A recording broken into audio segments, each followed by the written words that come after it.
Igan halos isang linggo bagong pasukan, mahigit 100,000 pa ang kulang na classroom sa bansa batay sa datos ng DepEd. Kasama na rito ang mga classroom na sinira ng bagyo at iba pang sakuna.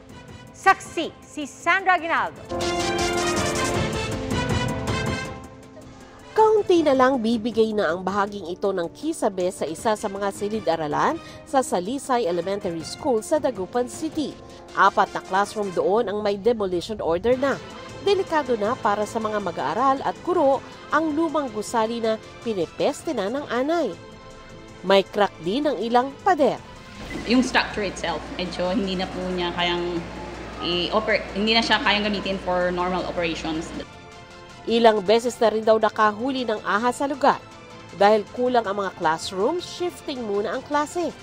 Sa datos ng DepEd, 159,000 ang kulang na classroom sa bansa. Kasama na rito ang 440 classrooms na nasira ng bagyo at sakuna. Sa pagdinig ng Senado kanina, sabi ng DepEd, humigit kumulang 2 billion pesos ang kailangan para maitayo ang isang classroom. Para makumpleto ang backlog, mahigit 300 billion pesos ang kailangan. Pero 10 billion pesos lang ang pondo ng DepEd para sa capital outlay ng mga school building.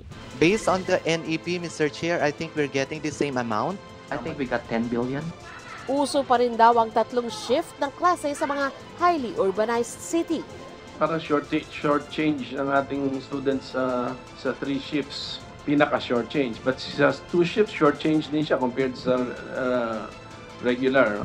Isa sa mga aksyong nakikita ng DepEd ay ang pagpapalawak ng Senior High School Voucher Program kung saan mabibigyan ng subsidy o tulong ang mga karapat-dapat na estudyante sa private schools. Patuloy na problema pa rin ang kakulangan ng guro. Overworked teachers or teachers that are teaching beyond 6 hours. It's beyond the physical capacity of the teacher. Sagot ng DepEd, inaaral na nila ang kanilang deployment system para sa mga guro. Aminado silang hirap pagpadala ng mga guro sa mga malalayong lugar. And with the 10,000 teacher allocation that we are given every year, it's not enough to cover all our teacher shortages and the demands in the schools where we are over the ideal ratio. Bukod sa kakulangan ng guro at classroom, balakid din sa maraming estudyante ang gutom. Kaya mahigit doble ang hinihinging budget ng DepEd sa 2024 para sa pagpapalawak ng kanilang feeding program na balak na nilang gawing buong school year. Isa pang balakid sa mga estudyante nung nakaraang school year ang matinding init sa mga classroom noong tag-init. Kaya nabuhay doon ang mga mongkahi na ibalik sa Hunyo ang pasukan para Abril hanggang Mayo ang bakasyon. Pero ayon sa DepEd, posibleng abuti ng 5 taon ang dahan-dahang pag-a-adjust ng araw ng pasukan. Para sa GMA Integrated News, Sandra Aguinaldo ang inyong saksi. Patuloy ang bahagyang pagbaba ng antas ng tubig sa Angat Reservoir base sa datos ng Pag-asa. Dapat na ba itong ikabahala? Saksi, si Jamie Santos. Pagkatapos ng sunod-sunod na bagyo, umalik naman ang mala-summer na init. Sa paligid nga ng watershed ng Angat Dam, walang naitatalang ulan ayon sa Hydrometeorology Division ng Pag-asa. Kaya bahagyang bumaba ang water level sa Angat Reservoir. Nasa 198.08 meters ito ngayong araw, mula sa 198.42 meters noong linggo. So kung wala rin pong magre-replenish naman nung tubig sa atin pong mga watershed, so definitely meron po talaga tayong marirecord ng pagbaba. Pero hindi raw dapat mabahala. Aniya, malaki na ang improvement ng mga dam pagdating sa elevation dahil sa mga nagdaang bagyo. Sa Angat Reservoir halimbawa, hanggang 15 meters ang itinaas ng level ng tubig. Mas mataas na rin daw ang tinatawag na rule curve elevation o ang taas ng tubig na kailangan mapanatili ng mga dam para magawa ang intended function nito, kung ito man ay para sa kuryente, irigasyon o inuming tubig.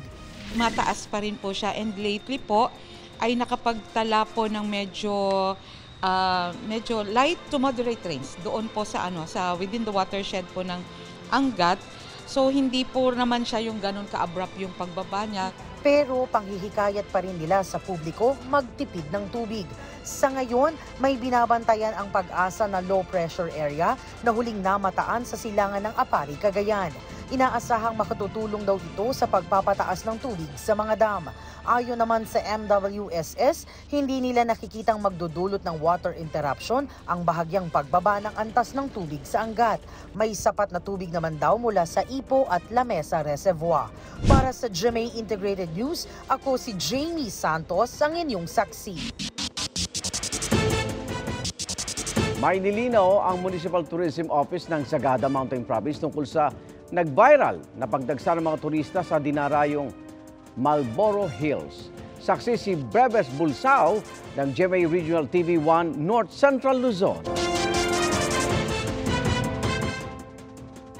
Malamig na klima at mayamang kultura. Bonus pa ang naggagandahang tanawin gaya ng falls at pamusong sea clouds ng Marlboro Hills. Ilan lang yan sa mga ipinagmamalaki ng Sagada Mountain Province. Pero sa nagdaang long weekend, hindi sea of clouds ang dinatnan ng ilang turista, kundi sea of crowds umano. Madaling araw pa lang kasi marami na ang nakapila para mag-hike sa bundok. Pero sabi ng Municipal Tourism Office, manageable naman ang pagdagsa ng turista sa kanilang lugar. Normal lang daw ang maraming bilang ng turista lalo kung weekend o walang pasok. Pero paglilinaw nila, hindi overcrowding ang nangyari sa sikat na Marlboro Hills noong Sabado at Linggo, August 19 hanggang 20. 800 daw ang tourist capacity ng bundok at 700 lang ang naitalang bilang ng mga namasyal noong nakaraang long weekend. Nagpupok naman sila unlike sa case na pupunta sila sa loob and then isa rin yung paglalabas ng tawid. So it's still manageable pa naman.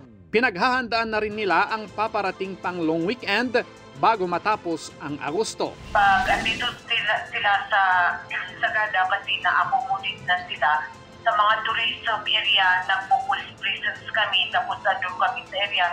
Para sa GMA Regional TV 1 North Central Luzon at GMA Integrated News, ako si Breves Bulsao, ang inyong saksi.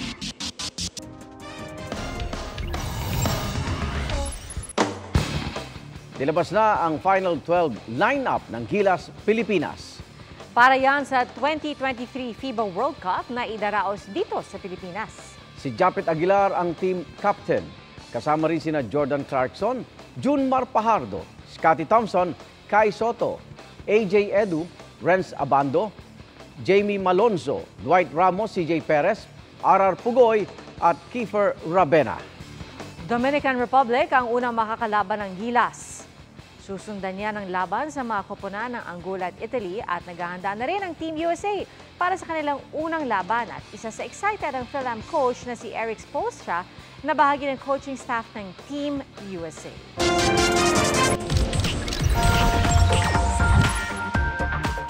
Magkaka-book 2 ang groundbreaking series na Unbreak My Heart na patindi na patindi ang mga eksena. Si Heart Evangelista may ibinahagi tungkol sa love and friendship. Saksi si Aubrey Carampel. Ready ka na ba? Better, stronger, and tighter daw ngayon ang mag-asawang Heart Evangelista at Senator Cheese Escudero. Kwento ni Heart sa kanilang vlog na Adulting with Heart and Cheese na natili pa rin daw ang kanyang asawa sa kabila ng lahat ng kanyang pinagdaanan.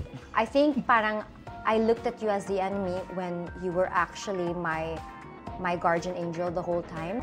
Napagkwentuhan rin nila kung paano mag-deal sa betrayal in friendships. I don't even know. I don't even have an answer to that. I'm still in the process of it all.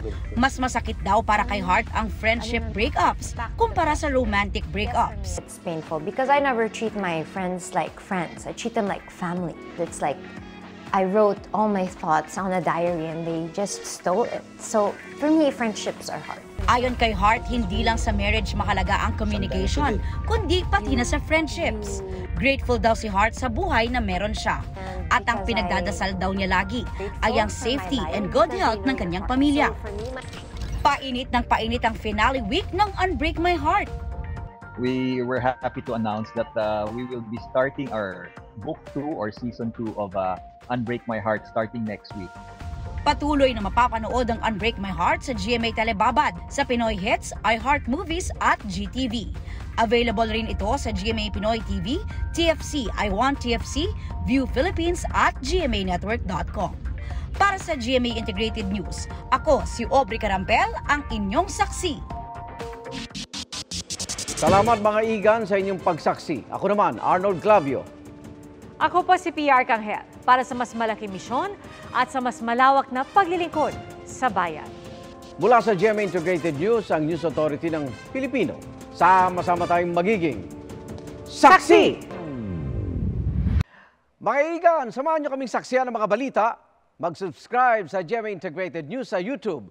Para sa mga kapuso abroad, samahan nyo kami sa GMA Pinoy TV at sa www.gmanews.tv.